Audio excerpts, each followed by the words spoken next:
Welcome to Next on the Tee with Chris Mascaro, the show where you get the inside access to the best minds in the game. Each week, Chris has the privilege of chatting with top instructors, legendary players, course architects, and industry insiders. If you're looking to improve your game, gain a new perspective, or just hear some incredible golf stories, you are indeed in the right place.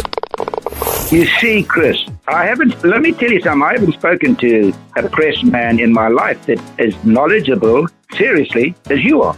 Never. You do such a great job. It kind of makes me feel good all of a sudden. You do so much for the game. You're so kind to all of us that are out there in the game. You know, we need more people like you in the game of golf. Thank you for pressing play.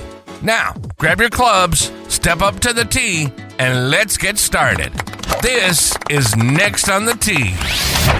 Hi, folks, and welcome into this edition of Next on the Tee, where golf legends live and the game gets better. I'm your host, Chris Mascaro, and like I say each and every week, thank you so much for pressing play and making Next on the Tee a part of your weekly golf content and spending this time with us. So excited to tell you about who I've got in store for you on this episode of the show. Two great guys. Leading things off is going to be 2013 Senior Open champion Mark Wiebe. You know what a big part of the show Wiebe has been over the years. This will mark the 15th time that he has been a part of the show. This time around, we dive right into his thoughts on this year's PGA Championship and Aaron Rye's huge win. We look back at his best finish, Mark's that is, in a PGA which came in 1989 when he finished tied for 12th. That was the year Payne Stewart won it. But there were so many legends near the top of the leaderboard that Mark was battling it out with.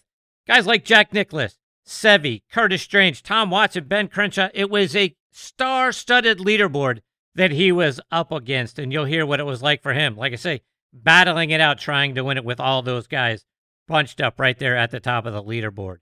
Plus, Mark tells us the story of the 1989 U.S. Open. Now, if you've been with us some of the other times we've just been a part of the show, you might have heard this story, but for those who haven't, that day, second round, three other great players along with Wiebe made a hole-in-one on the sixth hole in the span of about an hour and a half. Can you imagine that? What a day that had to be. You'll hear Mark's perspective. I also talked with him about if he could be the PGA Tour Commissioner for a day, what would he change? You'll hear what he has to say about that, plus a whole lot more when he joins me here in just a few minutes. Following Mark is a 45-plus year golf equipment industry veteran, David Kelly. David has worked for companies in the putter space like Lab Golf and Makefield Putters. He runs his own putter company now. Kelly & Co. Golf.com is where you can find them online. And spoiler alert, I have a putter. He sent me one to give it a try and to give him my honest feedback, and I'm telling you, it is absolutely fantastic. What I love about it is the weighting and the balance, both phenomenal on this putter, and it has an interchangeable weighting concept too. You can take weights out, shift them around, all that sort of stuff. You'll hear why that's important here in just a minute. Go check it out. I put a little video of the putter up on my Instagram page at CT Mascaro. Like I say, customized for me. It's got my name etched into it. It's got my logo on the bottom. He can do all of that for you as well. David walks us through his amazing career. He takes us through the long way the putters have come since the days of the Ping Answer and the Wilson 8802s. He explains and cautions us about when we hear other putters make the claim that they have zero torque. I kind of make it akin to diet drinks telling us that they have zero sugar when other things in there turn into sugar. So they're not really zero sugar, spoiler alert. David putters, like I say, have those adjustable weights, which is really going to make a big difference. He tells us the difference between making and missing a 10-foot putt is 3 grams of weight. And you can add that, like I say, or you could take it out. So like if you're a rocket man and you tend to run the putt way by the hole, particularly in a lag putting kind of thing, you can take some weights out, make that a little easier for you as well. That putter is going to work for you, and David's going to tell you how it will happen. He's awesome. You're really going to enjoy that segment. So, folks, it's a great show here on tap for you. Thank you so much for pressing play and for taking the journey with me again this week. One last thing before we get really into the show, if you'll do me a huge favor, take you 2 seconds. Wherever you're listening to this show now, if you would subscribe to the show, and if you wouldn't mind also leaving us a rating, It goes a long, long way with getting this show recommended and in front of more great golf fans just like you. Okay, before I get to today's guest, I want to take a moment to thank a couple of outstanding Pittsburgh area local companies that I reached out to and tried when I saw that they were recognized for being a part of the annual Best of Pittsburgh Awards. Now, please keep in mind, like I said, I reached out to them. They didn't contact me. They sent me some samples, and I got hooked, and that's why I wanted you to know about them, because if they weren't outstanding, I wouldn't be telling you about it right now. And for folks who know me, know that I am a huge hot sauce fan. I love trying different sauces and finding out which ones can actually bring perfect balance between heat and flavor. A lot of them bring a lot of heat, no flavor behind it. So I am now a huge fan of Artie's hot sauce. A lot of sauces, like I say, just don't bring the flavor that you're looking for. But Artie's has found the sweet spot because their sauces bring flavor first and then the perfect amount of kick behind it for whichever flavor you like. Whether you're putting these sauces on wings or tacos or burgers, eggs, pizza, or just about anything that I've tried, Artie's hot sauce makes absolutely everything taste better. If you're a fellow hot sauce lover, you're going to want to give them a try. Check them out online for yourself. They are perfect. You're going to enjoy them, and they're going to be the perfect blend that you have been searching for. Artie'sHotSauce.com is where you're going to find them. I also want to give a shout out to the Pittsburgh Salt Company.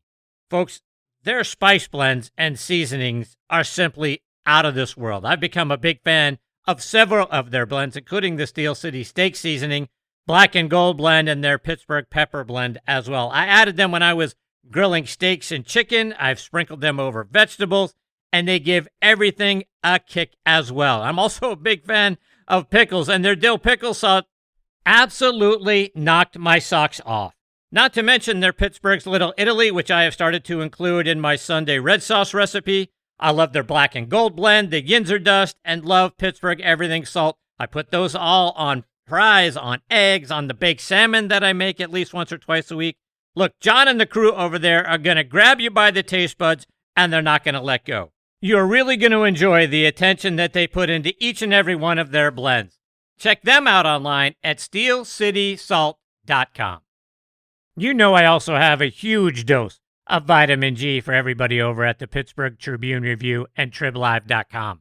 TribLive.com is the leading news website in Western Pennsylvania, with news around the clock, Pittsburgh pro sports coverage, a high school sports network, and a podcast network, which is where you can find Next on the Tee. Bookmark TribLive.com or download the TribLive app for free and stay up to date with the latest news from Western Pennsylvania and beyond. I also want to talk about our friends over at the Pittsburgh Brewing Company and Iron City Beer, a brand that I have loved my whole life and started drinking when I was 21 years old, of course. Whether you're a hacker or a scratcher, the secret to a successful day on the links is knowing when it's time to grab an iron, even if that means keeping it in the bag till the 19th hole. If it's been a while since you've reached for Pittsburgh staple beer, it's time to revisit Iron City. Thanks to their incredible new facility in Creighton, the best-tasting Iron City beer ever made is now available at a course near you.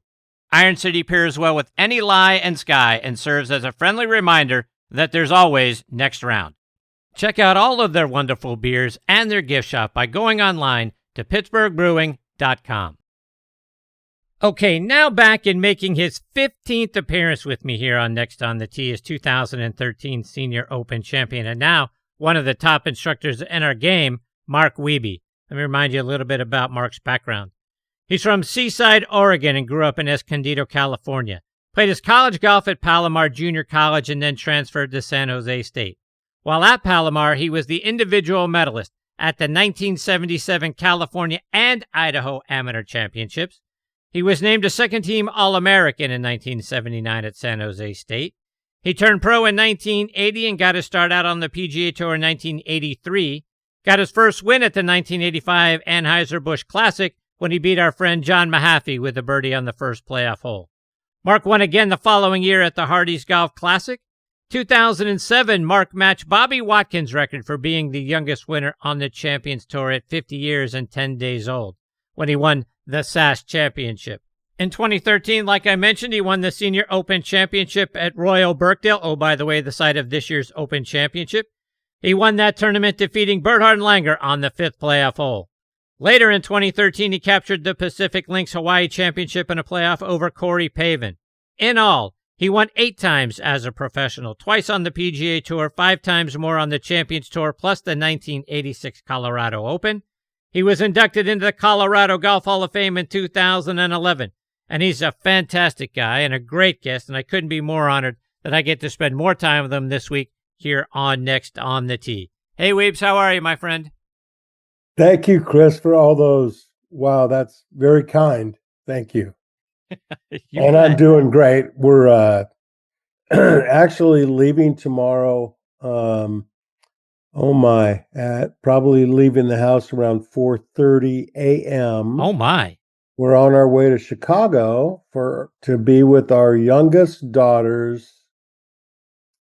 She has 2 little girls, and one of them turns 3. That's why we're going. So we have a Grandma and Grandpa showing up for the 3rd birthday. How great is that? Yeah, that's when somebody says, "Do you travel much?" and I go, "Well, like, what do you mean by that?" Because we go see our kids and our grandkids.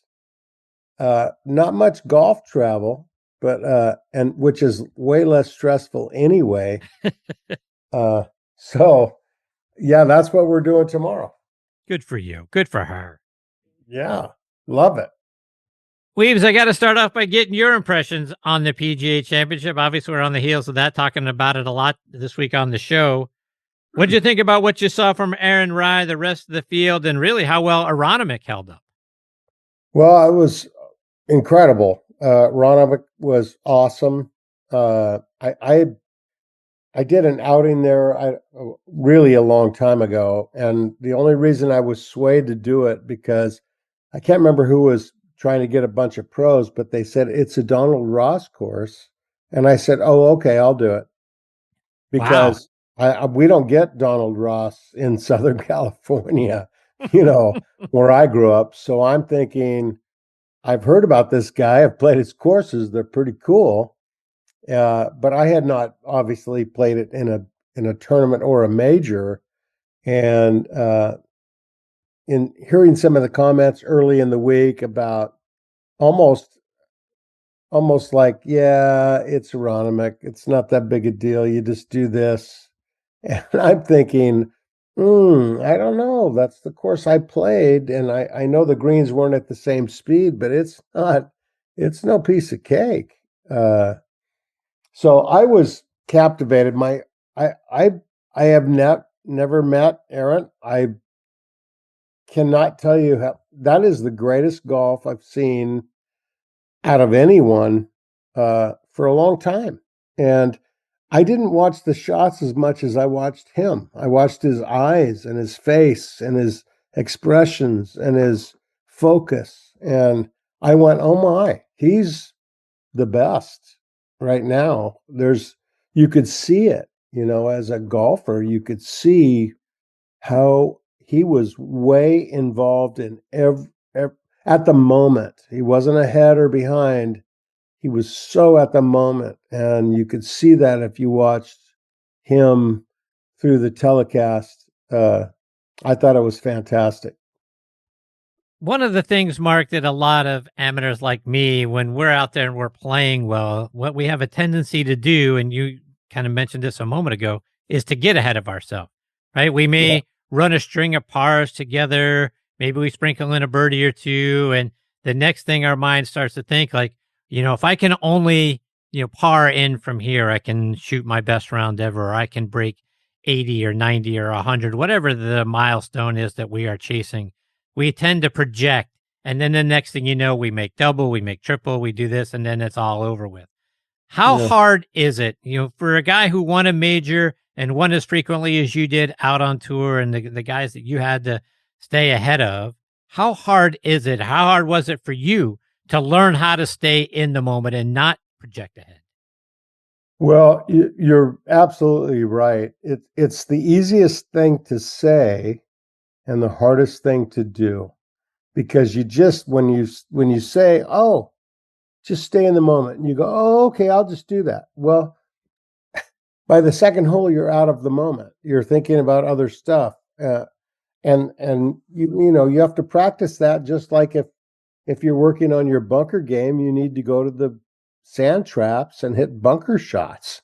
If you're struggling with your driver, you go practice your driver, and whatever you do with your driver, you also have to practice those mental things. And staying in the moment, like I said, it rolls off your tongue like it's just, oh yeah, I'll just do that. And it's one of the hardest things to do. And when you do it, the pride you get. I don't know about the outcome. I know the outcome usually is pretty good. But when you feel you've stayed in the moment, whether you win or lose, it's such a great night's sleep. I mean, it really is. It's an accomplishment that may not show on paper, but it may be something you've struggled with for a time, and you finally burst through. So it's such a big moment to be a part of that. And when I guess it's that same time as people say, "Oh, you were in the zone." I guess I don't know. I don't know. I guess so. I mean, I guess I've been in the zone. I've been out of the zone, but I do know that feeling of accomplishment in doing something that's maybe, whether it's been hard or not in your past, this is your goal. And I can tell you, I don't know what was in Aaron's mind, but I know that he probably had some mental goals to conquer. And there's so much more to it than just going and hitting a golf shot. It's, the focus and the attention and the intention that you give each shot. Like it's the first and the last shot of the day. You're giving it like it's still the same value. This is what I try to help my college kids with. Every shot is equal to one. They're all valuable and they're all equal one. So when you say, I really wanted to hit that fairway, I'm thinking, don't you always really want to hit that fairway? Is this a new thing to you? Or Right. Let's get into a routine of, yeah, that's what I do. Anyway, it just bleeds in like it does when it's bad too. But as you know, as a golfer, when it gets going south, it just sucks. It's an awful game. No one likes it when you can't perform to the level that you feel like you should perform. And it doesn't matter if you're a 10 handicap or an 18 handicap or a +5 handicap. You're trying to play a game that is imperfect, and you're trying to be perfect. Especially tour guys, and it is such a mental battle to be accepting of things throughout the tournament.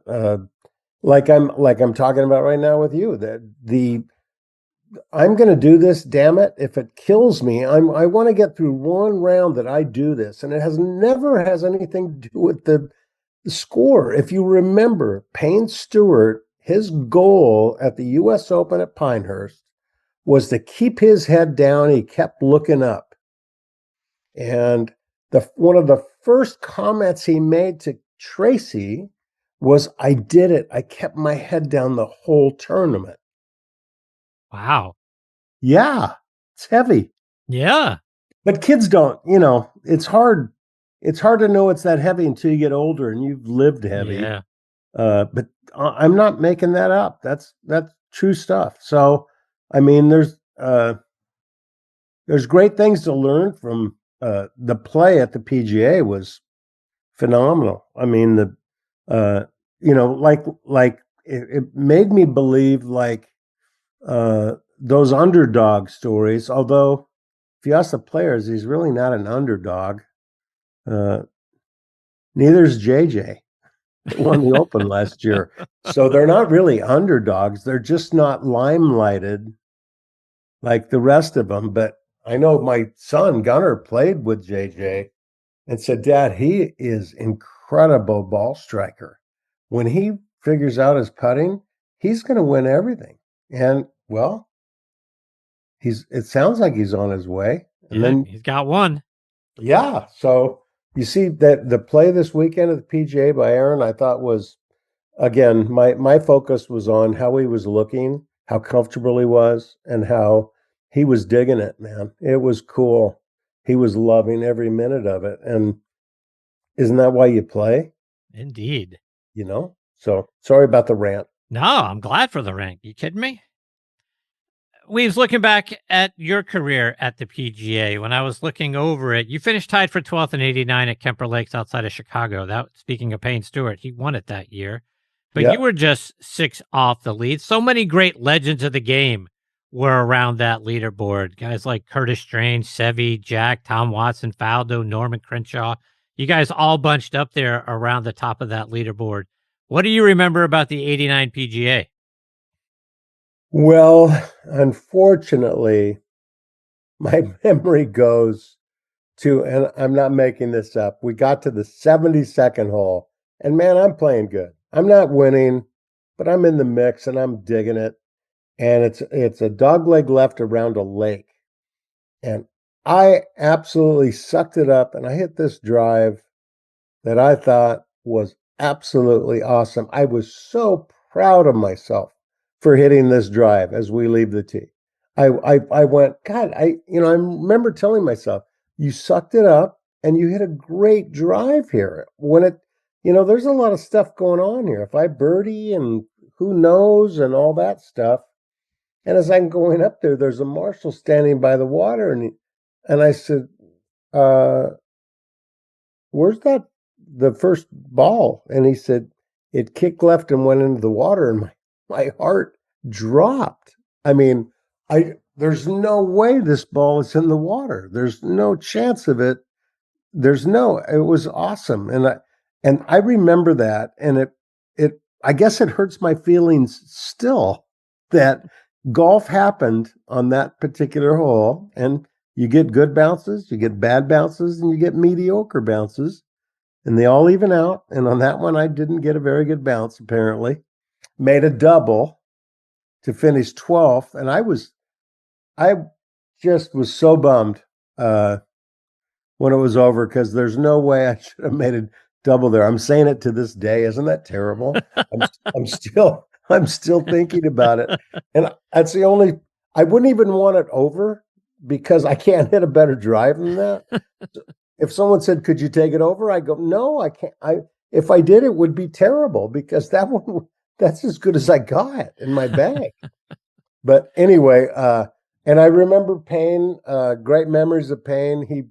That's when he was wearing, I think, the Chicago Bears garb on the last day.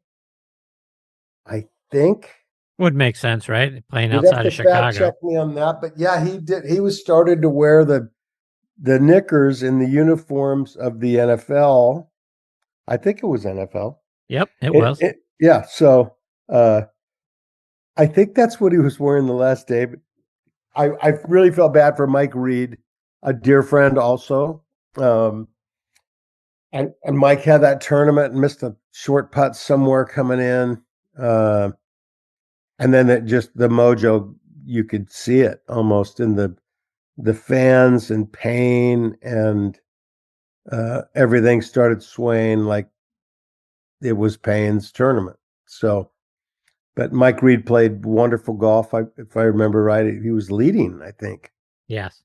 Going in the last day. So anyway. Yep. Yeah, great memories of that. When you do compete in a major, which wasn't very often for me, to tell you the truth, I had maybe a few tournaments that I felt like I was okay. But when you can compete in a major, let alone win it, but if you could compete like you actually think you might have a shot at it, that's pretty cool. Just for the layman. I mean, Sure. these other guys are trying to be number one in the world. I never tried to be number one. I wanted to be number one that week, maybe. If it worked out, that'd be cool. But I had no other of that. But what a wonderful! I can't wait to watch obviously the British Open is at my heart. Yeah, back at Birkdale, right?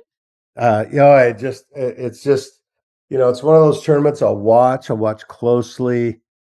I'll tape it. I'll watch every shot. I know that course, and I know what it offers and what the weather does, and all that stuff is really. It's a great story that you don't really get to see unless you're there and you're kind of living and breathing it.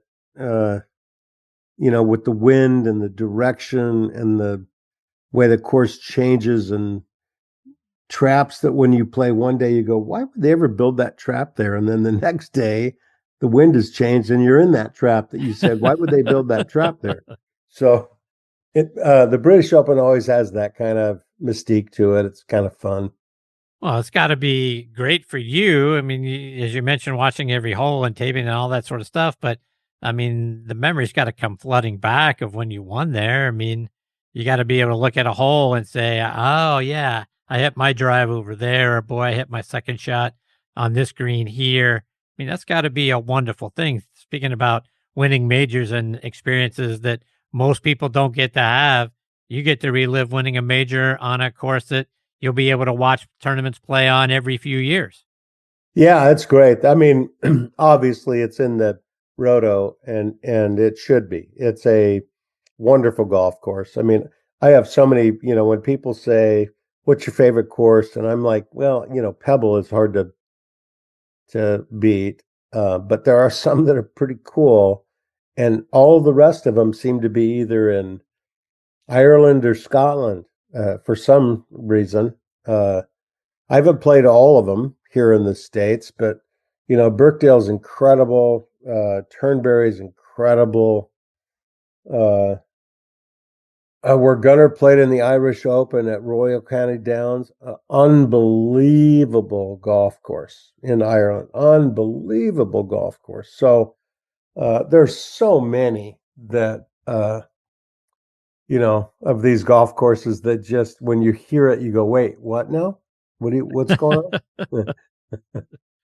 When your major dream came true there in 2013, winning the Senior Open, was it like you always dreamt it would be? I mean, I have to imagine you're just like all of us, dreamt of winning a major when you were a kid. Was it everything you thought it would be?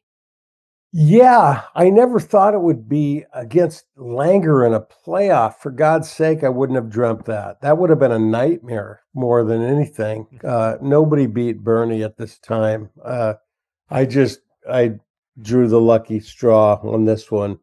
No, but you know what? It was fantastic, and it's one of those things that I guess it set in kind of quick. Meaning, it probably started setting in about a month later when I really thought, that's pretty cool to win a major, and then out of all the majors that I would have picked. I don't know what it is about the British Open. I always thought it was the World Open, and nothing against our other majors on the tour or the Champions Tour. Nothing against those. But the Masters played at the same course every year. The PGA, which is a great tournament, the PGA moves around. It's also a great tournament. The U.S. Open moves around. It's a great tournament, but it seems like every so often it's kind of dicey and we're talking about it. And, is it fair? Is it unfair? And the British Open, not only is it worldwide, the Worldwide Open, they don't seem to do stuff that's kind of tricks it up. I don't know if that's the right wording or or not, but it seems like we just play golf, and if the weather's really good, they're going to shoot super low. And if the weather isn't, it won't be that low. That's kind of how the British seems to be. And it's incredible. I mean, if I had to pick one, I got to tell you, it would have been on either tour. If somebody said you're going to win one major on the PGA Tour, which major? I would have not even hesitated and said the British Open. Wow. Not even hesitated. Now, this is the same guy that watched the Masters every single year. But there was something about playing golf where it kind of was invented. There's something about that. There's some kind of mystique, or there isn't. I'll tell you this. In my body, there is. I don't know about everybody else. But when I go play golf over there, something changes. Something changes. My golf game changes. My feel changes. My confidence changes. I feel like this is where I'm supposed to be. And believe me, I tried with my sports psychologist to get that same feeling when I played in a tour event. And it was hard for me to recreate in my head. I just couldn't quite get there. But there was something about playing those tournaments that had a big title on a course you've never played. I had never played Birkdale in my life. And I'm going over there going, you got to be kidding me. This is crazy good. And the same thing with Turnberry. I didn't know about it. I didn't know what Turnberry was like. I got lucky. I got a room across the street.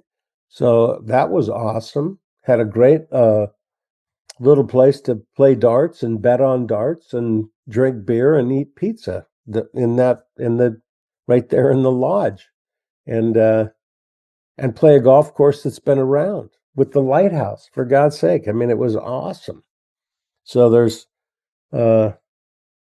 those that stand out, and I don't know. I mean, we don't get to play the older golf courses in the States anymore because they're kind of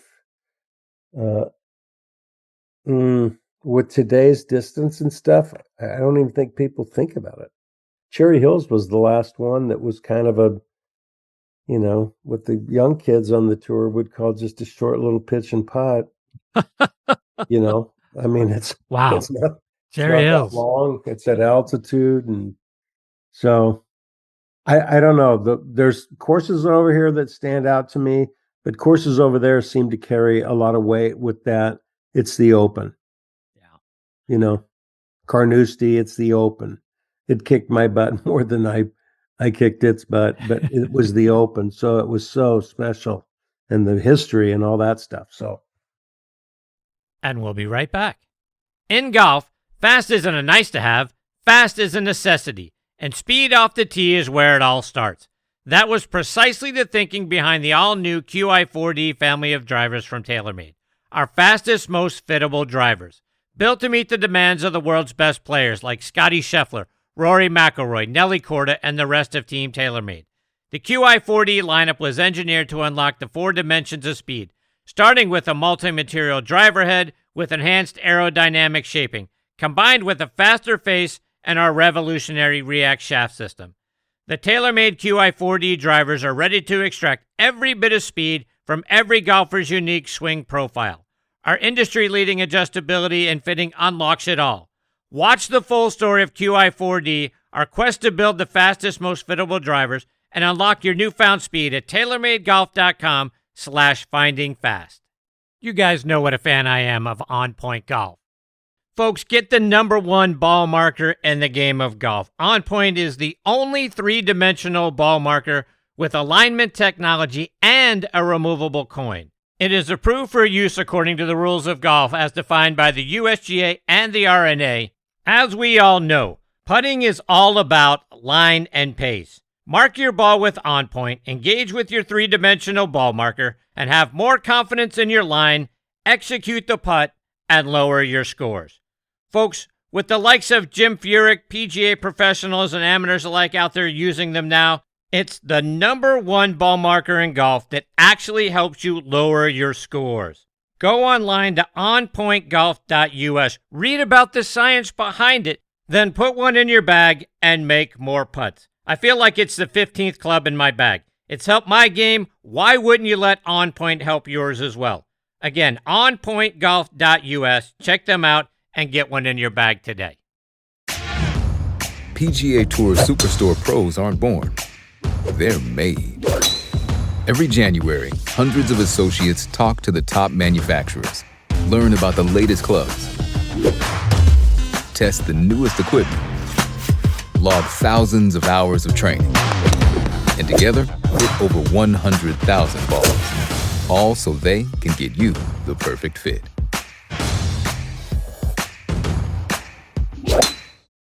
Now let's get back to the show. When you got on the plane ride home from Birkdale, did the airlines make you put the cup in the overhead compartment? Did it ride in the seat next to you? Did you keep it in your arms? Like, I can't imagine letting it go. Well, it's a funny story. All those pictures you take is with the jug. Yes, it is. When you leave, wow, I'm going to not drag this out.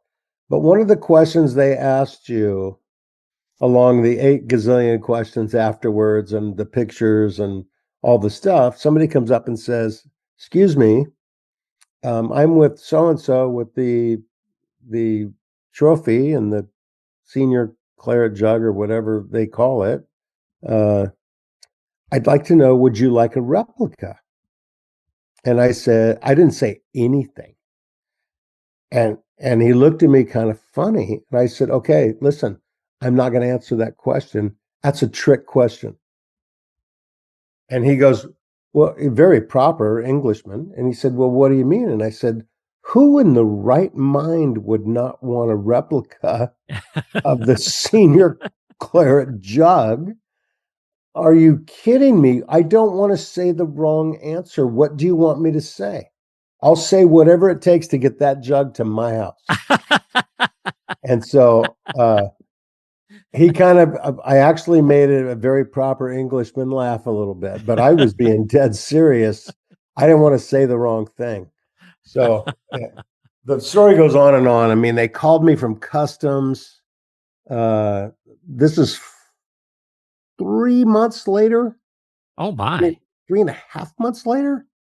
And a guy says, "Hello there, my name is so-and-so, and I work at customs here in the United States.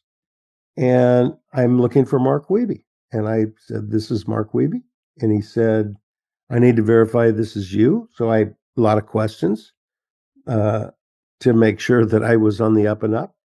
And he said, "Okay, I'm glad we got that over. So anyway, you know what I'm looking at right now on my desk?" And I go, "I have no idea what's going on in my life right now. I feel like I'm on a drug bust that I wasn't involved in." And he goes, "I got this thing that looks like a jug, like you could drink out of it." And I went, "Oh, are you holding the claret, the senior jug?" And he said, "Yeah, man, it's so cool." And he goes on and on about this jug.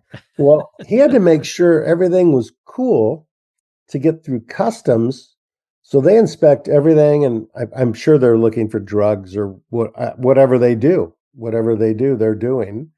And he just wanted to let me know that he held it before me. I think. So Wow. it was so cute. And I got to tell you, I've talked at a couple functions and I tell that story, and I don't know if people get a kick out of it as much as I get a kick out of it, because it's the real deal. This guy was so into this jug that was going to be mine eventually. And he said at the very end, he said, "Listen, it's on its way, should be there in X amount of days." It got here exactly when it was supposed to. And I unraveled it, and it's sitting up, and the same thing in this house as our last house. Kathy said, "Where should we put it?" And I said, "Where I can see it and walk by it every day, multiple times a day." So now, did you have the actual senior claret jug, and then this one came along so that you got to keep that when you returned the actual one a year later? Or did you not get to leave property with the jug? No, you do not leave property with the jug. Really? No, they ask you if you want a replica, apparently, because they didn't. They asked me, and I would have said hell yeah, but I was afraid that might be the wrong answer. So I get an exact replica, and the jug part is the jug part, and then the bottom part with the little silver like nameplates of the winner and the scorer.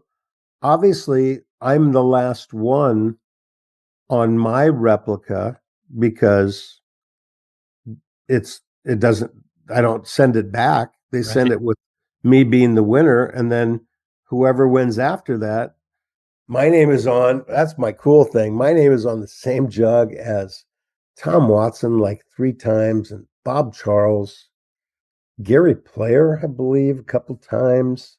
I mean, when I first looked at it, I just went, holy crap. These guys are good, man. These are the guys I watched. What is going on? So, that's awesome. It's wonderful memory, man. I got to tell you, every little function I do to speak or whatever, I take the jug with me, and I put it in the case that came with it, this really cool Rolex case, big, huge case. And I put it up, and the guys come up, and I go, listen, does anybody want to drink out of it just for good luck? Because I have, and it's there's a lot of stories behind that, and a lot of pictures, and it's a great prop to have guys like getting their picture with it, and it's a fun little item that I take with me. We've just a couple more before I let you go. And speaking of great memories, at the U.S. Open in '89 at Oak Hill, you make a hole-in-one in the second round on the 6th hole. Let us live a little vicariously through you. Talk us through the shot and what it's like to make a hole-in-one at the U.S. Open. Well, oh my, you've just opened a little can of worms here. So when we teed off, remember those hole-in-ones, all 4 of them came within like an hour and 50 minutes or something. It's really silly. I mean, it was silly. And I was obviously on the front 9, and we teed off. I think it was 2 or 3, and we hear, and we, in our group, we say, oh, number 6. You can tell at that golf course, especially, what direction the crowd is yelling from. So we thought, well, that's cool. And, we're playing along, and I don't know what hole we get to. I think it's a couple holes later, because I think I was number 3. For folks that don't understand what Mark is saying about 3 and 4, 4 guys made a hole-in-one on that hole, that round, that day, to your point, within about an hour and a half. It was unbelievable. I heard all the roars. So I hear the second roar, and we're going, you got to be kidding me. It sounds like the same place. So we're cruising along, and we get to 5, and I make just a stupid shot and hit it in the water, make a double.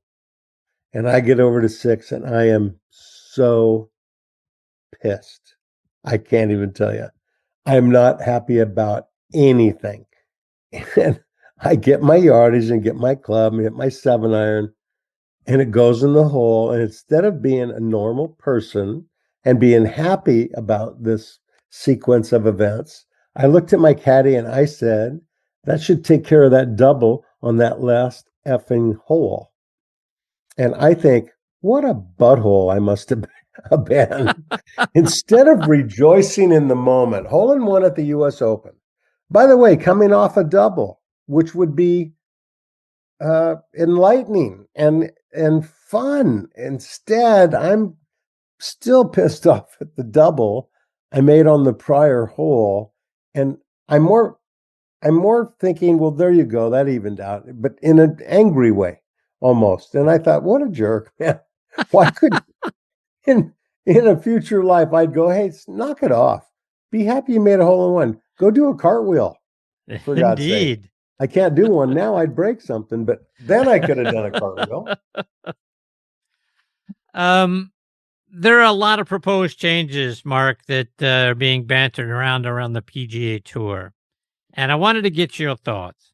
If you were the PGA Tour Commissioner, or you had a high level of influence on what was happening around the PGA Tour, what would you want to see done? Because it feels like things are kind of willy-nilly at the moment. I mean, the Hawaii events have been knocked off the schedule. Number of cards has been reduced. There's a lot of things that are happening. I'm not sure all are great for growing the game, by the way. If you had a level of influence on what should change or needs changed that's happening right now on the tour, what would it be? Wow, I'm with you. I just see us going the wrong way. I don't know what the right answer is right now. I know that we just kind of lost it. We all freaked out when Live happened, and if we just would have kept growing the tour at an incremental pace like it was supposed to be, we wouldn't be having this conversation. But instead, we jumped way high, and now we have an issue. That's a hard one for me. I grew up with the PGA Tour. I thought being pretty limited and being, 125 guys. I mean, that's not many guys for this many guys that think they can play professionally on the tour that are good. And by the way, they're all good. They could all play. You can take somebody out and put in the next guy. He'll be great because the line's a mile long. So I hate seeing less players in tournaments. There's so much that I don't like. I don't like if I was on the tour right now and I got on the tour and I'm not in any signature events. I have to win 2 or 3 or 4 tournaments to even be relevant against those events because they're playing for so much more money and so many more points, and you're trying to compete at the end of the year to get in the top so many, and you're against the 8 ball. So the numbers I would imagine will be pretty small, but I just don't. We miss out. We're seeing the same guys every week, and as the commissioner, I would say I don't know if this is working for me or working for the public. No more underdogs. There's nobody coming out of the pack. Who's that guy? Hey, who is that guy? Well, a lot of those guys were who is that guy that are on the tour now. And those were great stories going into the top 50. The left-handed guy, Bahia? Oh, Akshay Bhatia? Yes, but sorry, I mispronounced his name. I mean, wasn't he one of those guys? Hey, yes. You go, who is that guy? Who is that guy? And now he's in the top. And that was a great story watching him get to the top. And now we don't get to see that story. We're just on to only those guys. So I get it gets a little stale for me. Not to mention, I have a hard time with the telecast anyway. When I watch a player walking up the fairway, the camera's showing me a guy walk up the fairway for minutes, and there's other people hitting golf shots. I get a little angry. And I hear you. I'm just like, could we just see some golf? I turn on, this is a golf tournament. I want to see golf shots. I want to see different players. Everybody has a family. Everybody has a story. Stop limiting who you think we want to see, and let's see them. Let's see everybody one time. See the response you get. One time, do it. And I'm no TV producer. I don't know how it works. However they do it. I'm just a disgruntled viewer. I want to see golf, man. I want to see golf so bad. And I don't want to watch Rory and hear Rory's highlights and stuff. I want to. Well, who's on 4 right now? Number 4 hitting their second shot because he might win. Yeah. Anyway. I'm venting a little. Sorry. That's all right. I'm with you, Mark. Before I let you go, let our listeners know how can they stay up to date with the things you're doing now, whether they're doing it online or they're following you on social media. Well, I'm, I probably do more Instagram than anything. I think you can just go Mark Wiebe and I come up somehow. And I kind of enjoy that. I have to have two accounts because I have 8 grandkids now, and so Kathy and I are busy being grandparents quite a bit, and I'm trying to golf more. By the way, side note, which is very exciting, I just shot my age. I'm 68 years old. Hey, I just shot a 68 the other day with 2 of the guys that I play golf with a lot. We had like 3 or 4 threesome bets going on, and it was the first time I did it when I was 67 once, and now I've done it once at being 68. So somewhere inside there's some golf. I'm not sure. look at you. You go. And then my website is markwiebegolf.com. It's pretty easy, and you can find any information through that, my email, and any questions, and how I give lessons and all that stuff. I'm a little more busy than normal, which I'm really loving, really getting into the teaching aspect. It does draw away from my golf. I don't get to play as much, but what are you going to do?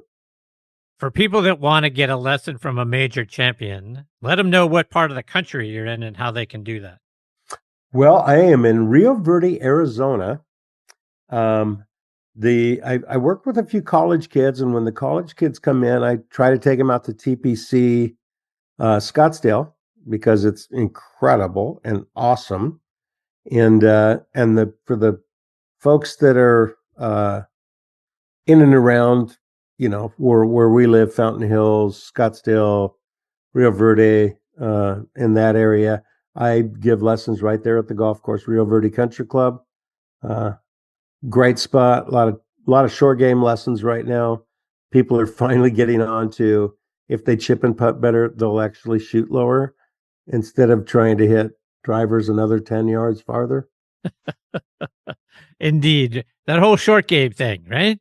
The whole short game thing. Yeah. Tom Patrick talked about it in the first segment. Like, you only use your driver about 8% of the time, but you use that flat stick on every hole, and you use your wedges on just about every hole. So maybe practicing those 2 things might be better than, to your point, trying to get another 5 or 10 more yards out of your driver. Yes. Oh my God. Yes. Weebs, you're the best, my friend. I can't thank you enough for taking time out of your busy schedule to come back and be a part of the show. Like I said, for the 15th time, you're absolutely one of my all-time favorites. I hope we get this privilege with you again before too long.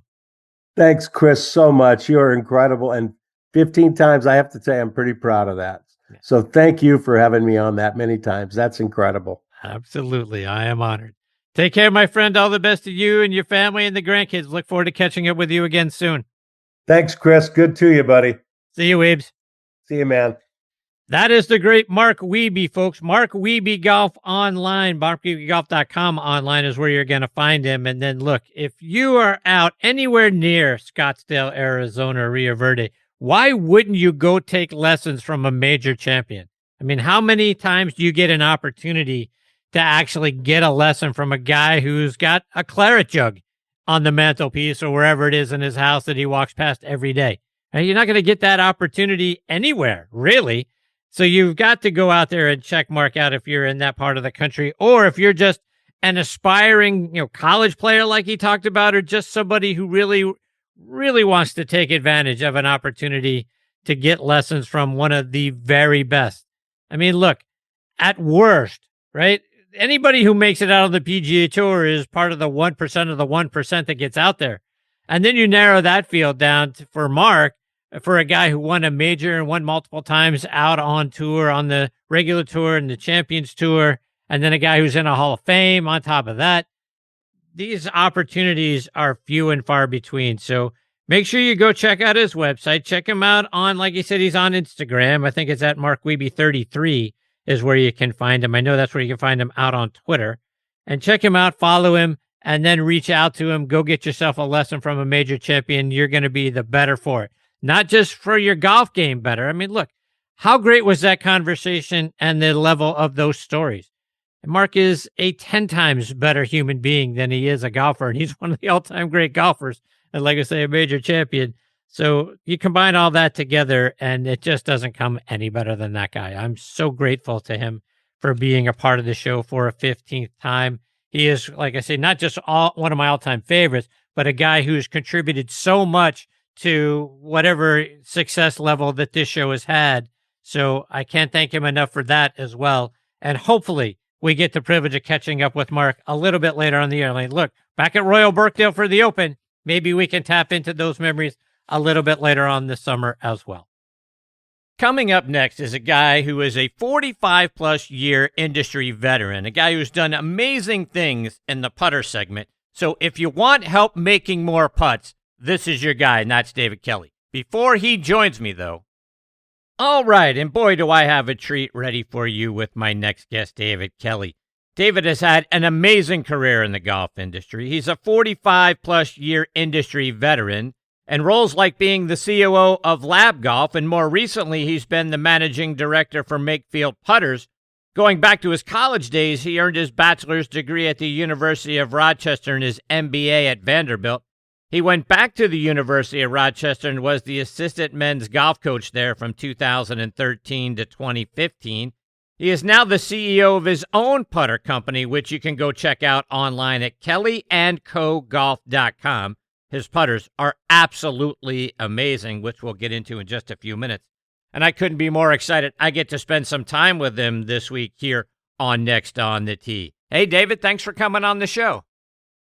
Thanks for having me, Chris. I really appreciate it. I'm not sure that I can live up to that introduction, but let's give it a whirl. Indeed. All right, so let's do that by going back to, let's lay the groundwork here for the conversation. Let's talk about your career in the golf industry, the places that you've worked, and some of the great things that you've been a part of along the way. So this goes back quite a long ways to the mid '70s. Yes, I'm that old. I'm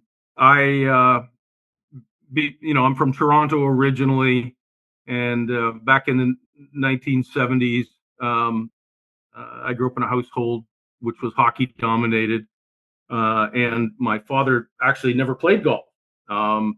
So we were looking for something to do, in the summertime, and so he got the bright idea to join a golf club that was in the suburb that we lived in Toronto. And honestly, I took to it like the proverbial duck in the water. I loved everything about it. But, I think the thing that really, really interested me was right from the get-go was the equipment aspect of it. We had a small mom and pop repair shop in the same suburb that I became friendly with the owners of, and started inquiring about, how do you change grips? How do you change whipping thread on the wooden and persimmon clubs? And, then we got into reshafting and so on. And they were, the fellows that owned the shop, they were all too happy to, take me under the wing. They were like the shoemakers of the golf industry, old skill, custom made manufacturing equipment, and it was just fascinating. And I love that aspect of it almost as much as I love playing. That was 74, 75, 76. But I basically OD'd on golf. I loved everything about it. I was playing. I was working in a factory on a night shift during the summer on a Friday, Saturday, and Sunday night from 7 at night till 7 in the morning. And when I wasn't at the factory, I was playing golf. The period, stop, end of discussion. I was playing, 150 rounds a year. So at that time, tariffs seems to be a hot topic of the day right now, but at that time, tariffs in Canada were such that all the manufacturers, McGregor at the time, Spalding, Titleist, Wilson, all had to set up assembly facilities in Canada to avoid pretty steep tariffs.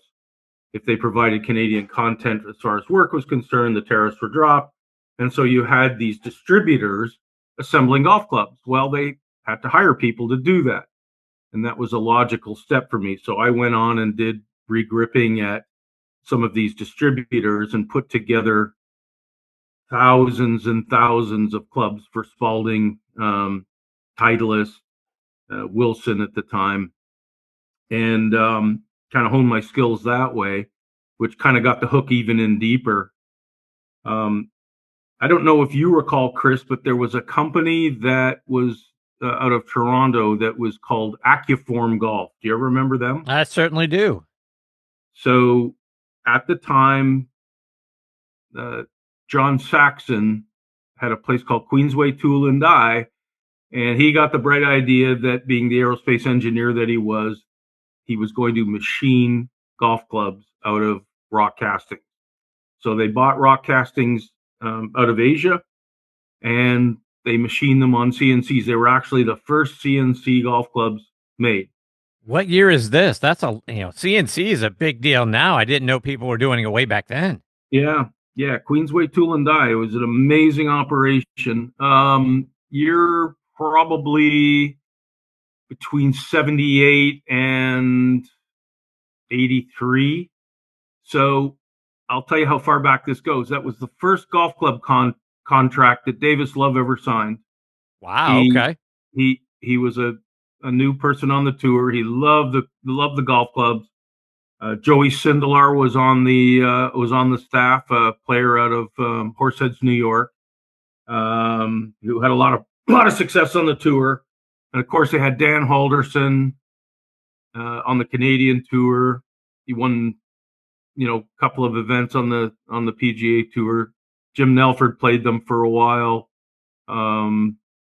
Just a whole mishmash of pros that had taken. And then, of course, money being money, the big guys saw, hey, we see what these guys are doing, and they didn't care for it too much. So Accuform, in order to expand, they sold it off to a subsidiary of Labatt's Brewing Company, and that was kind of the end as they went really corporate. But the long and the short of it was, I worked at Accuform gripping golf clubs and learned all about, the assembly procedures and so on. So that took us well into the mid 80s.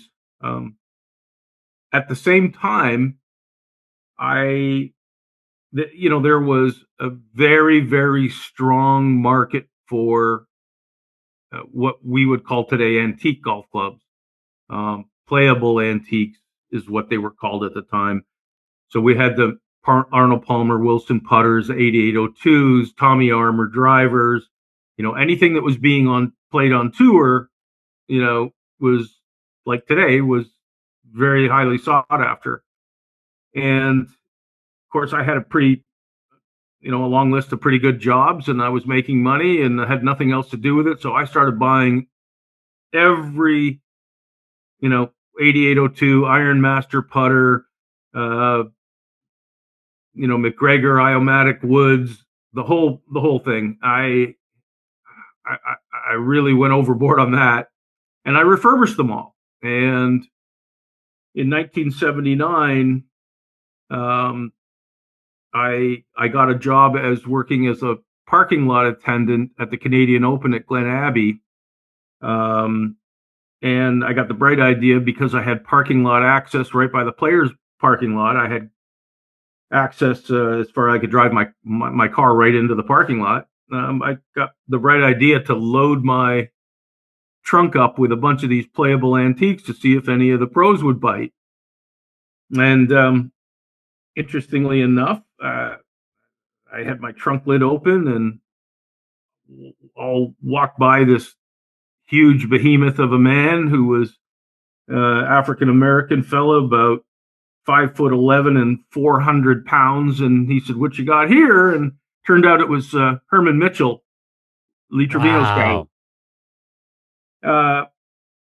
And he kind of thumbed through a bunch of the putters I had. He goes, "Let me take this. I'll be right back." And of course, I knew who he was. And I said, "Sure." And I come to find out later on that he had been pulling a lot of his putts, and he thought the answer to stopping that was to get something that was, dead straight in terms of shaft offset. And so we were kind of haggling in the parking lot, and he gave me some money and a few dozen balls. And, while we were doing this, a whole bunch of people saw this, and I ended up selling hundreds of dollars worth of clubs in the next little while because I had sold this putter to Lee Trevino. Chris, the crazy thing was, he went out the first day and shot, I think, 67 at the tournament. He led wire to wire, won the tournament, and I had my name splashed all over the newspapers in Toronto for selling the putter to this. And I had reporters, and I was still working at the time. I had reporters coming up to me in the parking lot while I was trying to unload bags from the courtesy cars, and it turned out to be my 15 minutes of fame. I always thought that I would get it for playing golf, but it certainly didn't work out that way. So that really was an eye opener. I said, "Hey, this is amazing." I love everything about the equipment. It just cemented everything. Well, along the line of that story was, I thought that I would get my name in Golf Digest someday for, winning a tournament or doing something. At the back of each Golf Digest, they had these, tournament results, and it's, they didn't have anything online at the day. So the source for looking up this stuff was in the back of Golf Magazine and Golf Digest. I always thought, I saw, Hal Sutton, Willie Wood, Mark Brooks, they're all winning all these amateur tournaments. And I had these delusions of grandeur that one of these days I would get my name in there. Well, lo and behold, in the September 1979 issue, in the Tour Talk section of Golf Digest, there was a column on the side of the side piece of the article, and it was all about Trevino winning the tournament with this putter that I had given him, sold to him, and told a bit of the story. So my one and only time of getting in Golf Digest has been selling a putter in 1979 to Lee Trevino that he won the Canadian Open with. Fantastic. And I've been trying ever since to up my playing game, but it just simply hasn't worked out. Indeed. Some people just don't learn, 50 years later. And every time I hit a bad shot on the golf course, I can just see this. Oh, there goes Golf Digest. They're not going to want me. So at the time, and I want to, don't want to prolong the agony of the 1970s and 80s, but one other really seminal event happened, and that was the recession of 80-81. And it was so bad, I don't think anybody that's younger really understands how bad the recession of 80 and 81. There were no jobs. If you had a job, you sure hung on to it for dear life. And it was just really, really tough time. And as a result, I didn't, we just didn't have the money to go to university. I had an older sister that was finishing university, and so the family was committed to seeing that thing through. But it was really, really tough times. And so what did I do? I went into the golf business and did everything golf related, worked at golf clubs, and just really, really went at it hard. I ended up landing a job sometime later, working for Wilson Sporting Goods because of my association with assembling golf clubs. And as a result, I ended up traveling to the United States. I was a young guy, wasn't married, didn't have anything really on the go, and they offered me a job. At the time, it was quite easy to just hop on across the border and go to work and everything. And I ended up in various places working for Wilson. I ended up in Chicago and Tullahoma, Tennessee, and Newbury Park, California. And of course, being young and being in California, it was like one of those, I'm never leaving here. play golf all day long, be in the golf business, and so on. So, yeah, and that really led to a series of consulting agreements that I had with a number of people, working on different projects for quite some time, and it was a wonderful time to be in the golf business when I was younger. So fast forward, because I know we don't want to belabor that part, but fast forward, kind of a little sick of traveling and everything. Well, as it turns out, my father ended up getting sick, and my consulting agreements, were flexible, and so I took some time out from my career to kind of look after my dad. He unfortunately passed away, and just shortly after he passed away, I got a phone call, because I had been doing a lot of online work on Facebook with, and there's hundreds of sites that resell clubs, repair and tutorials, and I developed quite a following online over the years on the Facebook groups as being, as it stands, an expert in putting golf clubs together, repairing them, and building quality sets. So I get this call out of the blue from a guy who I didn't know at the time, and apparently he had been sent resumes for people, and he was calling me for a reference on one of the resumes that he had got. The fellow was Sam Hahn, the new owner of Lab Golf. And over the course of a conversation over an hour, Sam's quite an engaging guy. He's a great marketer, very focused, very driven, and to be quite honest with you, I love talking to him. And at the end of the conversation, I said, "Look, Sam, you seem like a really nice guy. You got your hands full trying to turn this company around, because the shell of Lab that he and his family invested in was just an absolute disaster. It was a mess." I said, "You don't need to hire this fella. He's a sales guy. The last thing in the world is that you need is a sales guy. You need a manufacturing guy to help you design for manufacturability, to make the clubs more robust, and to make them, the heads stay on the shafts." And I said, if you're going to scale this thing, you really need to put a plan in place to get these things built.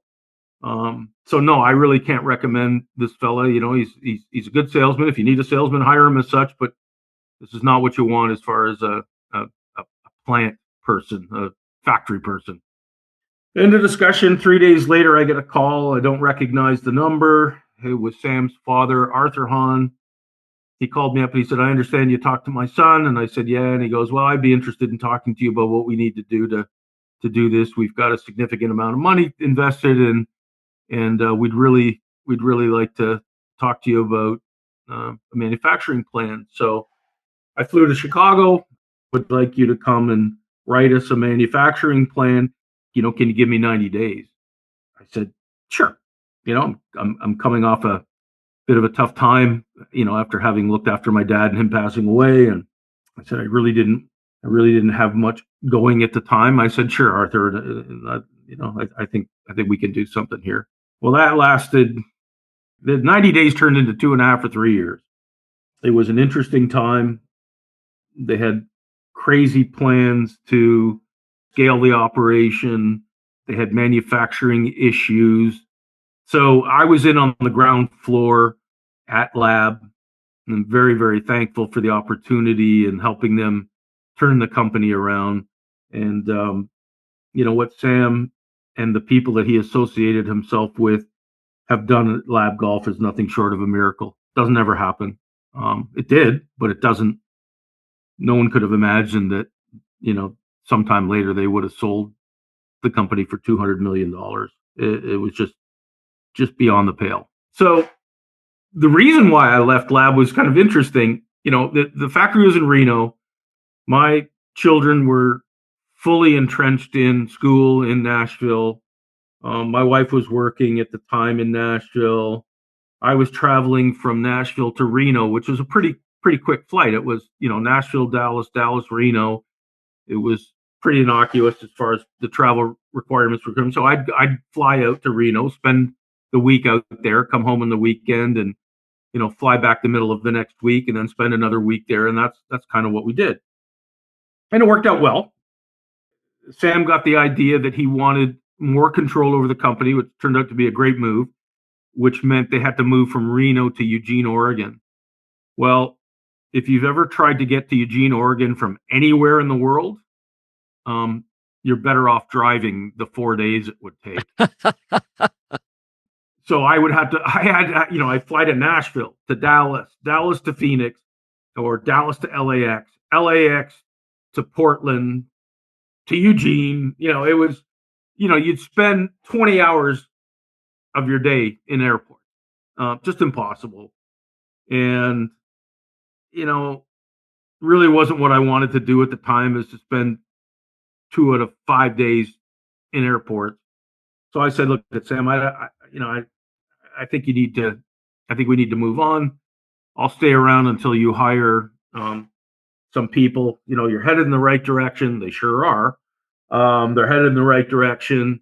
So we parted amicably. I mean, I loved working for them, and very, very interesting business case. Probably belongs in the Harvard School of Business in terms of how do you take something that's an absolute disaster and turn it into a $200 million enterprise. All the props to them. So when they got sold for $200 million, Chris, my phone blew up. Of course, half the people were nosy. Hey, did you have any, equity? Did you get anything out of it? And I said, no, I got paid fairly, and everything was honorably taken care of in terms of our contract was concerned. But I don't really see Sam or his father picking up the phone and just giving me a gift of $5 million. I don't think that's going to happen. So everything was good. And then of course the next series of phone calls were, dude, when are you going to do this for yourself? I had worked for so many people and done so much consulting, and had made so many connections in terms of manufacturing and supply. I'm very, very closely connected with KBS, the shaft manufacturer. I think that's one of the best run companies in the business. Bernie Garson at Garson Golf is a lifelong friend of mine, who's helped me immensely. Just a whole host of contacts. And, it was like, well, why don't you do this for yourself? So I know I've told this story to you before, and I know you were laughing at it, but I'm going to regale it one more time. In the interim, I was hemming and hawing. The time that Lab got sold, unfortunately, my mother ended up passing away, and I'm really, out of pocket in terms of, having family requirements and having to go look after my mother and so on, after having done it for my father. And, I'm kind of like a lost puppy dog. And I, I walk into my wife's office and I said, look, I'm getting, my phone's getting blown up. I said, what would you think if I started a putter company up? And she said, for who? And I said, for me. And she kind of looked at me and smiled and said, will it get you out of the house? And I said, well, yeah, of course it will. She goes, oh God, how much money do you need? I'll fund it right now. So, there's one thing: when you retire or when you're doing consulting, get out of mama's way. Get out of the house. I know that a lot of people that think they're going to retire and then take over the managing the house. That's a fast track to divorce court, isn't it? Indeed. Yeah. So, I said, okay, honey, thanks. I appreciate it. So I said, hey, I got a kitchen pass. I got the green light. My wife says it's okay. And I started calling contacts to start Kelly & Co. Golf up. And here we are. I've taken entirely too long to give you the resume here, but it really, really is a series of building blocks to get where we are today, Chris. No doubt. It's been long. It's been, a lifelong pursuit. There's many guys who have done the same thing. One of the funny things about the golf business is it recycles people.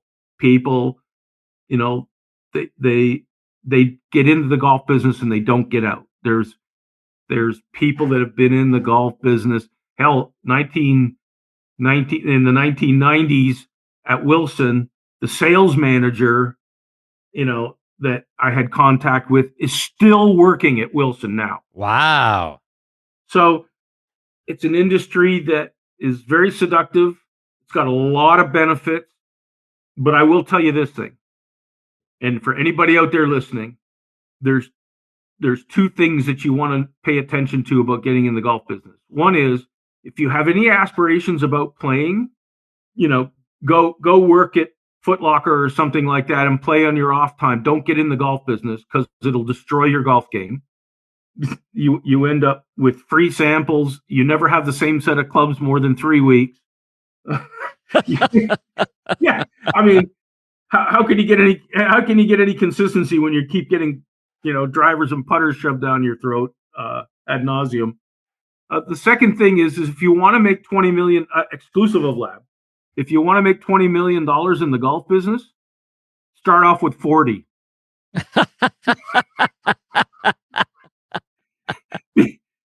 Because the number of people that actually make money in the golf business, I'm here to tell you, you better have a good accountant, a good marketer, or a superb internet connection with a bunch of influencers. Because short of that, you're going to spend a lot of money chasing your dream. No doubt. Yeah. And we'll be right back. Golf season is back, and Sunday Swagger just made sure you're going to be ready. Their new spring collection just dropped. They've got 60 bold, performance-driven styles for men, women, and youth.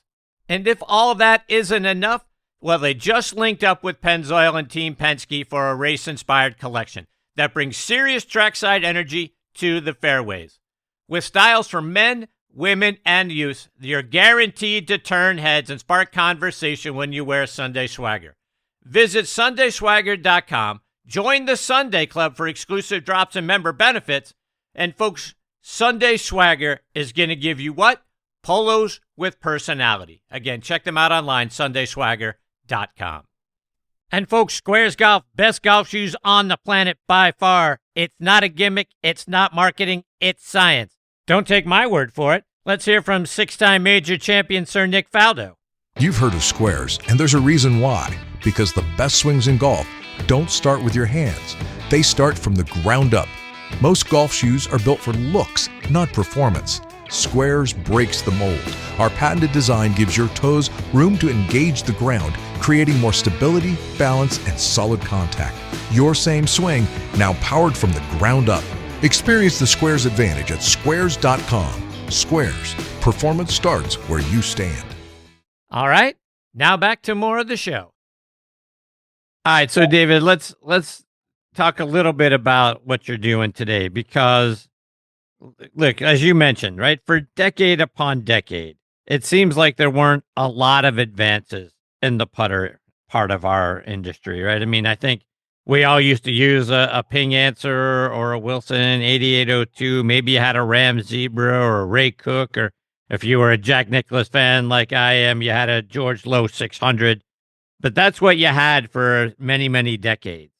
So talk about how things have changed, because I think we've seen over the last couple that the shape of putters, the weight distribution, how everything functions, moving around weights, all of that has become something that we all have at our fingertips nowadays. Talk about what you've seen change in advance over the course of your career. It's a great question. there's one really interesting thing about the golf industry. It's hamstrung to some degree, by the USGA and the scientific limitations that are placed on the geometry of the club head, meaning the footprint, and then what the rules dictate as far as, what you can design in, what's movable, what's replaceable, what's adjustable. There are very, very stringent rules that you have to play under. The other thing that has really taken over is material science. So now you have multi-metal construction. You have, of course, now today, 3D printing. You've got composite materials in terms of carbon fiber and plastics. But we've seen this since the white-hot version of the Odyssey that had that white insert in the face that was really a polymer-based material. And, of course, the manufacturers from time to time took baths on some materials that worked out and didn't perform as well, or didn't have the longevity or the durability. Eventually, exclusive of deep pockets and being able to warranty the stuff, the material scientists that are at these companies, they figure it out. Our approach to this at Kelly & Co. was pretty simple. We wanted to take the design for a blade, which seemingly people were disinterested in, because they went to the mallet, with the advent of lab as a major force in the business. The big footprints and the mallets and the marketing and the tailor-made Spider and the X Series Phantoms at Scotty Cameron, they've sort of switched off. But there are a hardcore group of people that can't stand the footprint of a mallet. And so I saw an opportunity to get into the blade business, if you will. And so when I called my design partner, Dave Tuttleman, who is a world-renowned physics engineer, ex-Bell Lab engineer, that is, if you want to go down the rabbit hole of golf club physics, golf club science, look at his website, Tuttleman.com, Tutelman. For your listeners out there, it's a rabbit hole of all of the science, all of the mathematics that goes into determining things like moment of inertia, placement of center of gravity as it relates to torque. The big buzzword right now is zero torque. So I'm going to let you in on a little secret here. There is no such thing as zero torque. Yeah, I was going to ask you about that. We talked about it off air, but it seems like you're right. There's a lot of putter companies out there talking about zero torque. It just doesn't seem like that can be a real thing. No, if you really dive into it, there are several torques, forces that are applied at any point during the putter stroke. If you have just a static, non-moving putter, you can demonstrate axial torque, right? Axis, how it spins on the axis of the shaft. That's what lab does, and that's what Axis 1 does. They tell you, look, our putter doesn't spin, it's zero torque. Well, that doesn't tell you the whole story, because what they're forgetting, or what they're conveniently not paying attention to, is gravitational torque, is the force on the putter head that gravity plays as you accelerate during the putting stroke. And accelerated torque is a real thing. The resistance in your hands to overcome the tendency of the putter to twist during the swing is a real thing. The harder you apply force, meaning the longer the putt, the more force you have to apply in order to get the putter accelerating toward the impact. But you also have to have a countervailing resistance in your hands to overcome gravitational torque and axial torque. It's really complicated. And we spent an inordinate amount of time, Dave Tolman and I, discussing how we would educate people in the marketplace that otherwise were succumbing to just the pure marketing of the zero torque phenomena. And on our website, we go to great lengths to try and explain the different forces that are at play.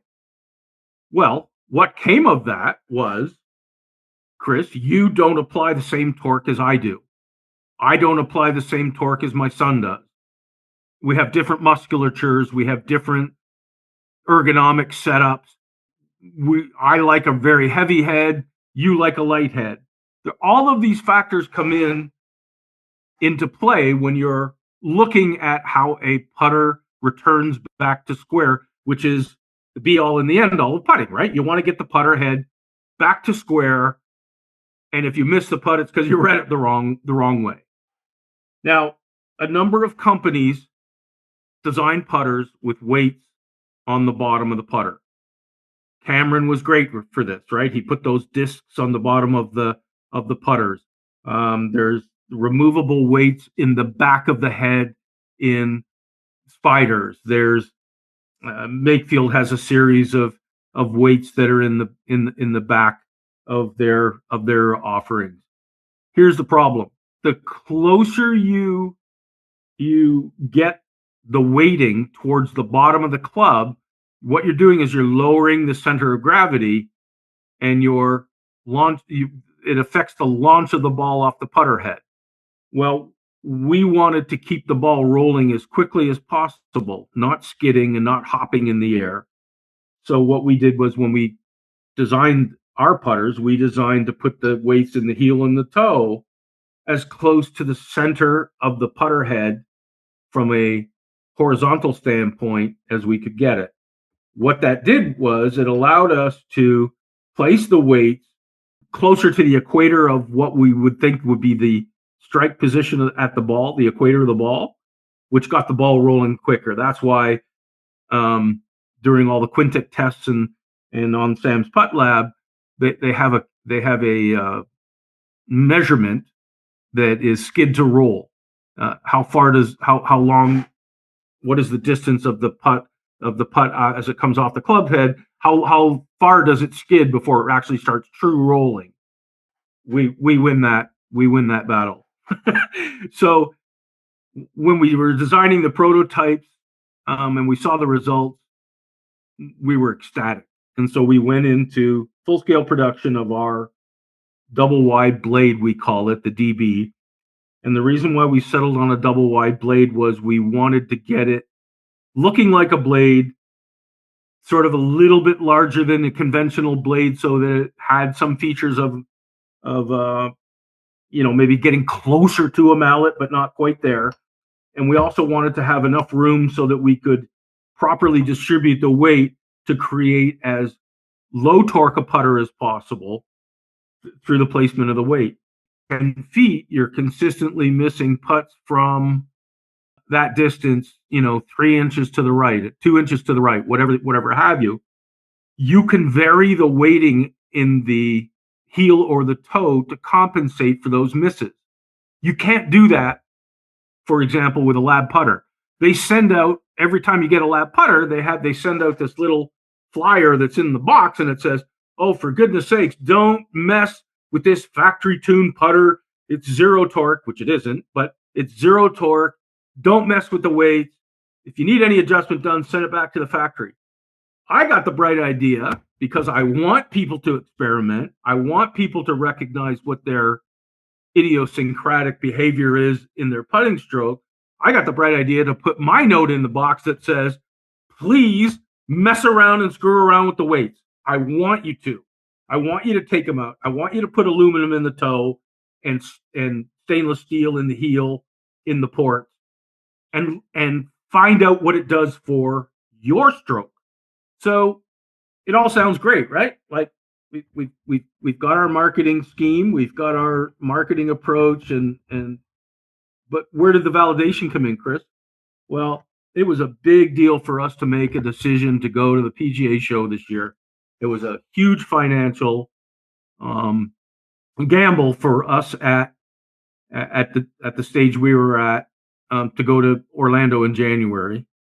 And we were hemming and hawing back and forth, and a couple of the partners said, "No, let's not go. Let's put it into research, and let's put it into inventory and so on." And so I'm hemming and hawing, and lo and behold, God bless American Express. They about 2 days before the deadline, I get this offer in the mail, and they said, "Well, why don't you apply for a American Express Platinum card? No limit, no holds barred." So quietly, without too much fanfare, I went on the American Express site and I applied, and lo and behold, they gave me a American Express Platinum card for reward for a life of fiscal prudence and so on. So I called the partners up and I said, "I'm going to fund the PGA show this year. The company can pay me back when it can. Let's go." So we went to the PGA show, and it turned out to be the best thing that we could have ever done. People from everywhere found out that I was there, and Dave Tuttleman was there, and our booth was slammed for all 3 days.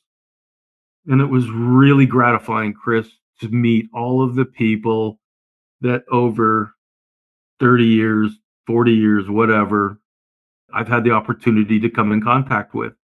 And, the trick, I guess, is within any business is if you're a reasonably nice guy and you haven't torched too many bridges along the way, you reap the rewards. And it was really gratifying. But more than that, everybody who touched the putter loved it. I mean, we got rave reviews. We had, people from all different magazines and podcasts and so on were loving the putter. And it gave us a real kick in the rear end to really go out and do this and find our way. Now look there's no question about the fact that this is a really, really crowded space. But look at it this way. It's a $5 billion industry, the putter business. I heard between $4.5 and $5 billion where the putters get sold worldwide. If I get 0.015% of that, my life will be validated. So I'm applying my economics background and I kind of skipped over that part. We'll get into that in a second, but I applied a little bit of economics to this and I said, okay, we're going to be good here. This is if we take it smart, we take it slow, and we don't get overextended. This is going to be a lot of fun. And the people that I have involved in the business, we're all friends, and there's no egos. Even though my name is on it, I can't count the number of times I've said, "Hey, you're right, let's do that. Hey, I never thought of it that way." I don't know that a younger David Kelly would have ever taken that approach. So being older and being a lot more tempered in terms of attitude is, we're going to make this work, and everybody's having a great time. And that's kind of where we are now, Chris. We've got a nice product. We've got plans to introduce this to fitters, small retailers, green grass accounts, and indoor facilities. I will tell you, I'm not going big box. That has a whole host of other problems associated with it. I want this to be a customizable product. I want it. I still enjoy, going into the shop and laser engraving people's names on the putter, something that they can hang on to. And here's the thing, as well as I do, you go into 5 out of every 10 golfers that play actively, they've got a bag in their garage that's probably got anywhere between 8 and 12 putters in it, right? Indeed. I want to be one of the 12, but I want to be the one of the 12 that's in the bag in your trunk, not in the garage. David, there's a bunch to unpack. That was pretty good, wasn't it? It was pretty good. That should be one of your taglines. You should put that on davidandcogolf.com. Let me ask, I want to go back to a point you made a moment ago, David, because I really want people to understand this. Because with your variable weight system, you say your torque bias is within 3 grams, which is the difference between making and missing a 10-foot putt. Explain to everybody why that is. So the delivery system in your hands, depending upon how much you practice, is pretty much set. Unless you've got some, affliction like the yips. I didn't want to mention that word. Yeah, you should never say the Y word. It's like yips and shank. Nobody. Yes. I think I'm going to call my 2 dogs Yips and Shank. Yeah, put them outside. So everybody has a unique path, a unique pattern, and I can give you one great example. If you have, typically a putter setup, people talk about your eyes over the ball. Well, what they don't explain to you when your eyes are over the ball is ergonomically what it does is it allows your shoulders to rotate at more of a neutral angle to the stroke path, meaning it's closer to 90 degrees. Like it's almost like turning the tumbler on a safe, and what that allows you to do is to keep the face as square as possible. Now take that ball position that's underneath your eye and move it out a foot. Like let's exaggerate it. So you move it out a foot, and now it's way outside your eye line, past the brim of your cap. I'm talking about the ball position now. Right. And take the putter back. You have to swing that putter inside just naturally because you're not going to take it back square. Your body doesn't move like that. Ergonomically, you have to bring it back on an inside path. So there's only been 3 people in the history of golf that can swing it that far inside and be successful. One of them is Bobby Locke. He used to hook every putt that he hits. The second one is, of course, Ben Crenshaw, who arguably is one of the best putters ever to live. And the third is Mickelson, where they snatch it straight inside, return it to square, and they got this, rotational spin on the ball and, make your $50 million and away you go. The problem with that is that not everybody has that athletic hand-eye coordination. And so your putter is going to have tendencies to open and close, but everybody has a predisposition. So if you are consistently missing 3 inches to the left, 3 inches to the right, what you want to do is you want to slow the toe down or slow the heel down correspondingly, and we can do that with weight placement. That's what the variable torque control, the variable weight adjustments are on our putter. We can make the toe heavier, we can make the heel heavier, vice versa, to compensate for what your tendencies are. So to that end, David, right? So to your point of if we're missing it 3 inches to the right, typically for a right-handed player, that means we're not hitting it hard enough, probably. We're opening the blade. Maybe we do have that dreaded Y word. So if I keep if I take weight out of the heel, does that keep that toe closed quicker, longer, so that I can cure myself, if you will? No, it's the opposite. You want to take the weight out of the toe. You want the toe to cross over and close a little quicker towards impact. Okay. Right? That's how you're going to square the blade up. Because think about it. If you're missing the putt right, it's because the face is open on the putter and you want to square it up. So how do you square it up? You make the toe quicker. You make it cross over quicker. Got it. That makes sense. Yeah. And we can do that with a combination of aluminum weights and steel weights and still not really affect the location of the sweet spot. It'll because of the MOI on the putter is so big, the number is so big, you would have to do a lot more than that to affect the location of the sweet spot. So we can put the alignment line in the center of the face, change the weighting, and the strike point will still be in the center of the face. Perfect. Now there's one last thing that we want to talk about, and that is the concept of ball speed and feel. That's a huge thing right now. You asked me a little while ago about what it's improved, what's changed in the actual design of putters, and how far we've come. And I use the example of the White Hot as an example of material, but let's talk about design for a second.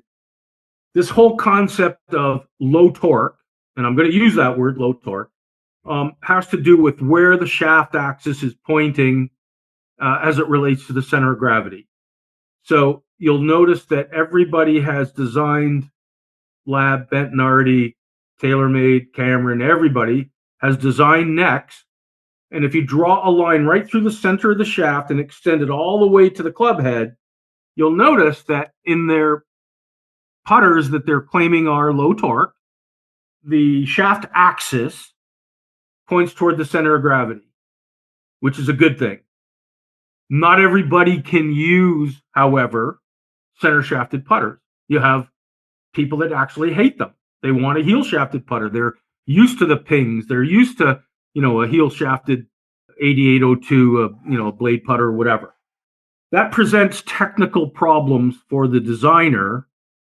You can have a heel mounted shaft, but you still are going to get further away from what would be considered to be a low torque putter.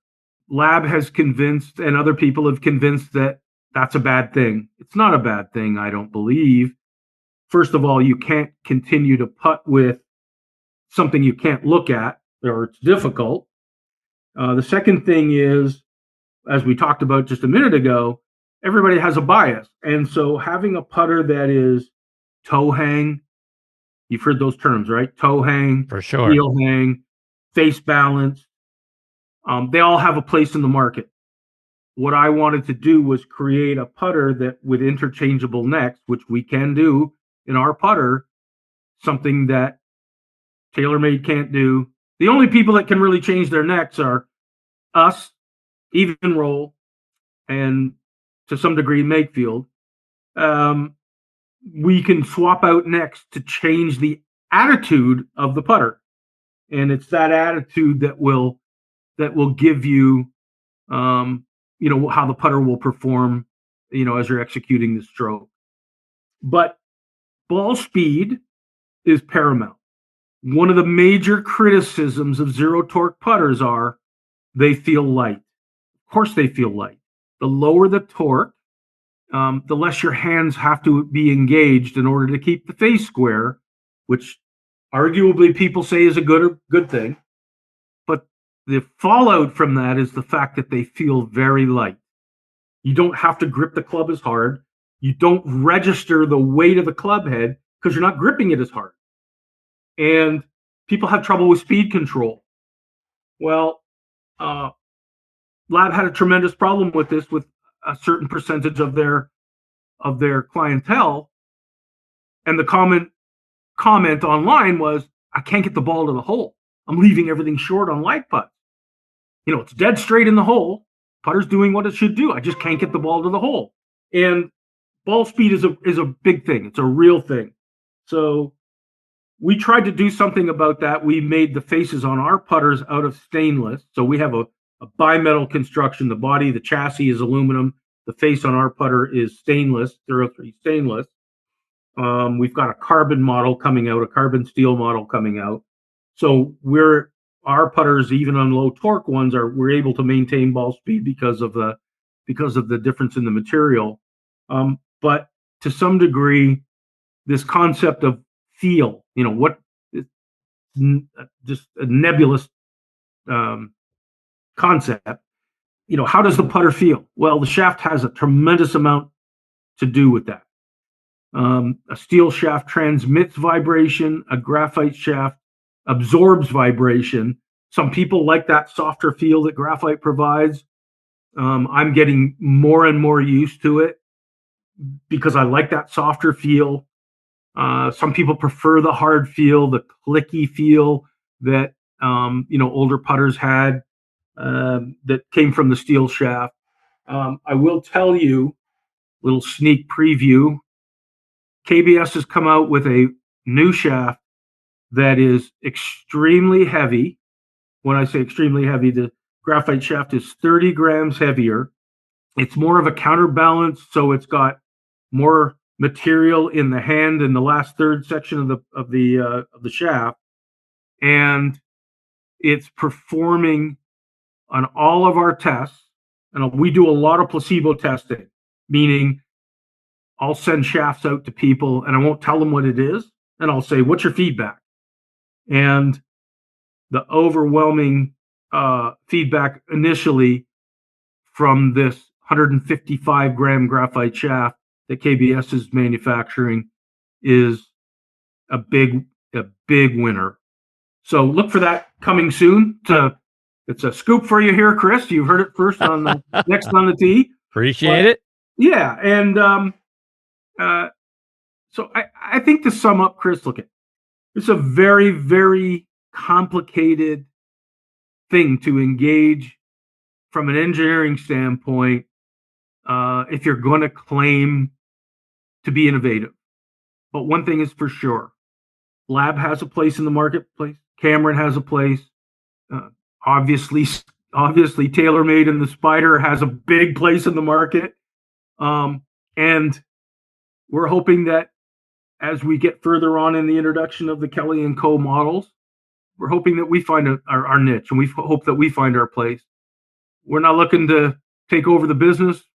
We're looking to take our place, our rightful place, through the engineering we have, and carve out a small niche and a small space for us in the business. Fantastic stuff, David. For our listeners now that say, look, I got to take a look at this thing. I got to see what David's talking about. Let them know how they can go out online and check it out there on the web, but also stay up to date with the great things you're doing by following you on social media as well. So our website is obviously www.kellyandco, KELLYANDCO golf.com. We're on Instagram. We're on Facebook. We're on all of the platforms that all the kids are using nowadays.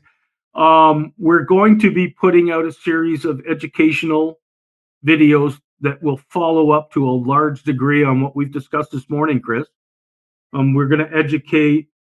Yeah, we're in the education business, and we feel that once, there used to be a suit retailer in Buffalo, New York named Cy Sperling, and his whole thing was an educated consumer is our best customer.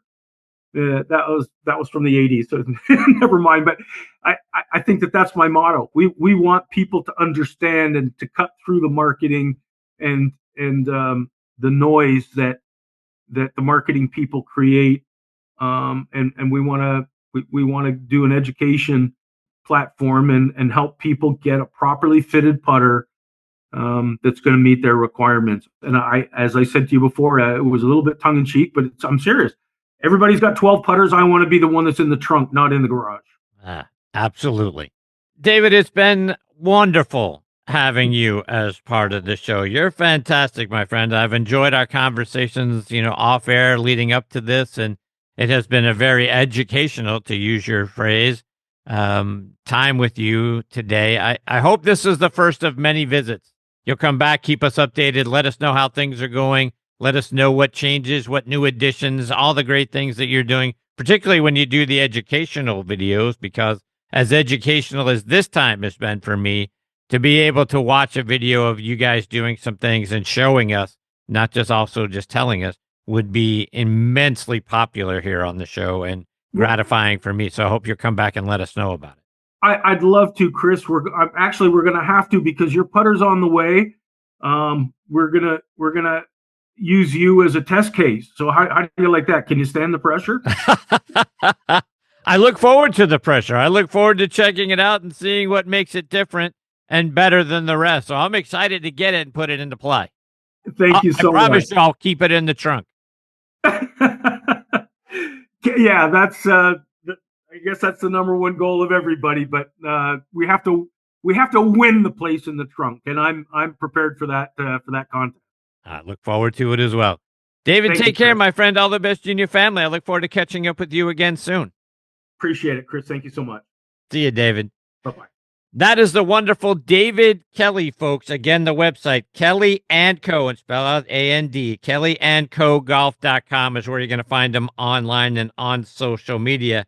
You know, what did we learn through the course of the last hour or so with David? First of all, the first thing I wrote down was that he's having a great time, right? I mean, we've all talked about that over the course of our lives. When you're doing something that you love to do, it isn't work.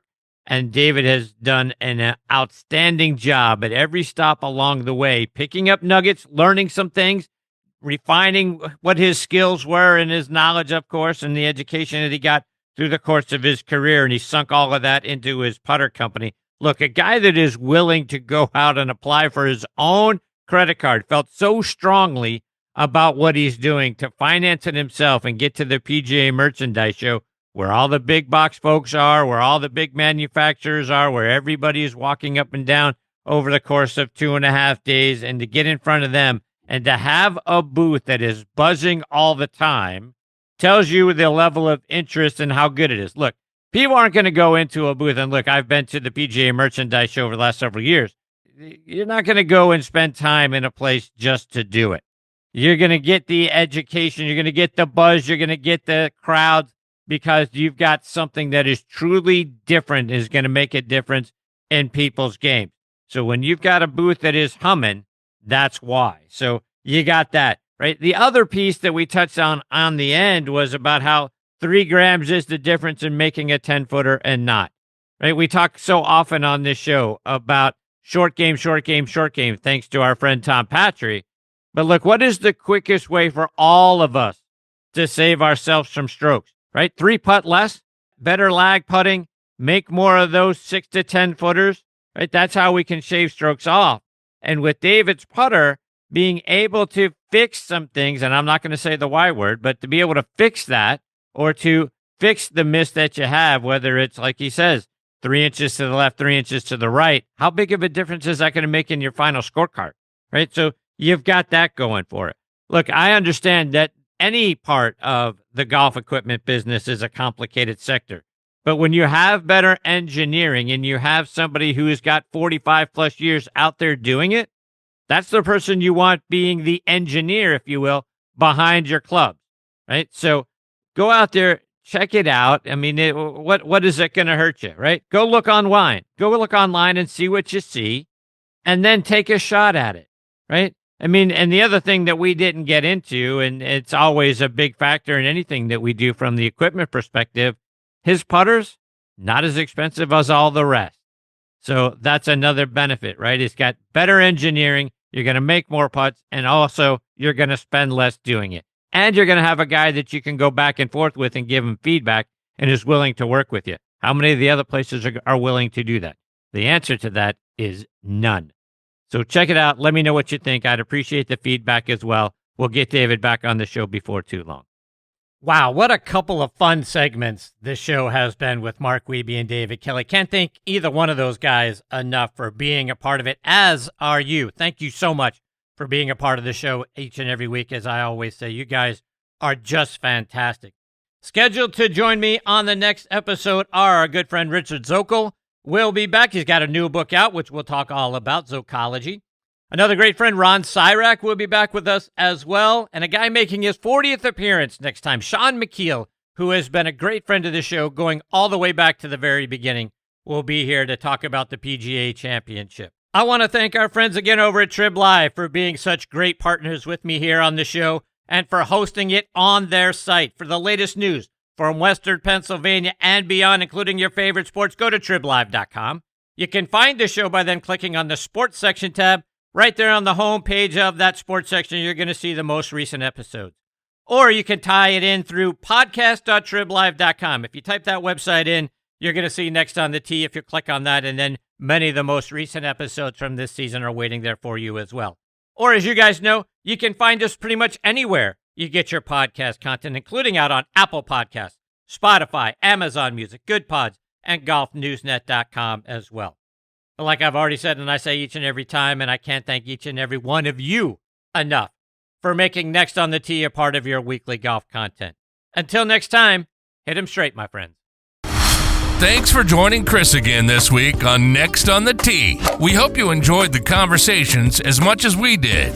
Please share the show with your golf buddies and be sure to follow it on Trib Live or your favorite podcast app so you never miss an episode. Thanks for pressing play and being part of the journey. We'll see you next week, right here, where the best minds in golf share their stories.